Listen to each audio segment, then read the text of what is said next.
En fond, le palais de l'Élysée. Au premier plan, François Hollande qui tient une pancarte à vendre. L'affiche précise même que l'investissement est libre à partir d'€1. Voici la campagne publicitaire d'un site de financement participatif que les lecteurs du journal Le Parisien ont pu apercevoir hier et lundi. L'objectif de cette campagne provocante pour cette jeune start-up, inciter les Français à protéger leur patrimoine national. Vous en connaîtrez, j'espère, des présidents aussi audacieux que moi. J'ai toujours fait les choix les plus audacieux, mais en même temps les plus protecteurs pour les entreprises et pour notre modèle social. Merci à vous. En toute modestie.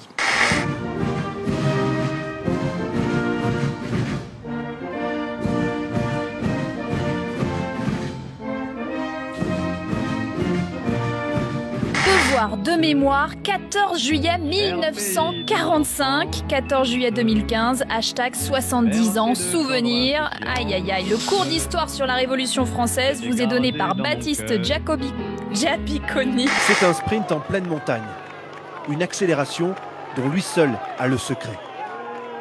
Dès le premier grand col du Tour, Christopher Froome assomme la concurrence. Personne ne peut suivre ses coups de pédale. Dans l'ascension vers la Pierre Saint-Martin, le Britannique, vainqueur de la Grande Boucle en 2013, n'est ralenti que par la foule très dense des supporters. Sur Twitter, Lance Armstrong s'interroge sur la performance de Christopher Froome et ses coéquipiers. Je cite, « De toute évidence, Froome porte Sky sont très forts. Trop forts pour être honnête. Ne me posez pas la question, je n'en sais rien. » A lâché le septuple vainqueur de la Grande Boucle, déchu de ses titres pour dopage. Voici l'instant où El Chapo s'évade samedi dernier. Le plus grand trafiquant de drogue mexicain passe derrière le muret séparant la douche du reste de sa cellule et disparaît.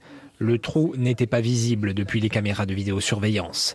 Joaquim Guzman est passé par un tunnel de plus d'1 kilomètre. La police cherche toujours des complices. 22 membres du personnel de la prison ont été placés en garde à vue. Pendant près de 4 minutes, cette voiture roule en marche arrière dans les rues de Los Angeles. Non, ce n'est pas une cascade de cinéma et la police n'a pas vraiment apprécié l'exploit. Elle est à la recherche du conducteur et de sa passagère puisque l'auteur de la vidéo a déclaré avoir vu 2 personnes à l'intérieur du véhicule. À quand un film sur cette incroyable enquête? Unbelievable.